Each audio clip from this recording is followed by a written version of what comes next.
এটা একটা অন্য রকমের কাঠগোলাপ, যেটা আমি আমার ফ্রেন্ডের বাড়ি থেকে নিয়ে এসেছিলাম অনেক দিন আগে। তো গাছটা দেখলাম সুন্দর হয়ে কিন্তু বেড়ে উঠেছে এবং ফুলও ফুটতে শুরু করেছে। তবে গাছটাকে এখনও রিপোর্টিং করার সময় পাইনি। তো এইবারে ভেবেছি গাছটাকে রিপোর্টিং করব। সমস্ত পাতাপতি ঝরে গেছে, বসন্ত যেহেতু চলছে এই সময় রিপোর্টিংটা আমি করে দেবো। তো একটা ছোট্ট গ্রো ব্যাগের মধ্যে ছিল, গ্রো ব্যাগটাও ছিঁড়ে গেছিলো, জলও ধরে রাখতে পারছিল না। তো কাঠগোলাপ বলেই কিন্তু এতদিন এইটুকু জায়গার মধ্যে বেড়ে উঠতে পেরেছে, অন্যান্য গাছ হলে কিন্তু পারতো না। একে যেভাবে আমি কষ্ট দিয়েছি এইটুকু ছোট্ট গ্রো ব্যাগটার মধ্যে রেখে, না তো জল দিলে জল দাঁড়াতো, না তো খাবার দিলে খাবার দাঁড়াতো, কিছুই হতো না।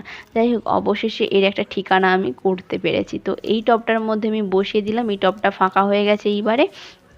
তো বসিয়ে দিয়ে এই যে দেখুন সুন্দরভাবে কিন্তু রিপোর্টিং হয়ে গেছে। এরপরে যখন ফুল ফুটবে অবশ্যই আপনাদের সঙ্গে শেয়ার করবো। আজকে তবে আসি, বাই।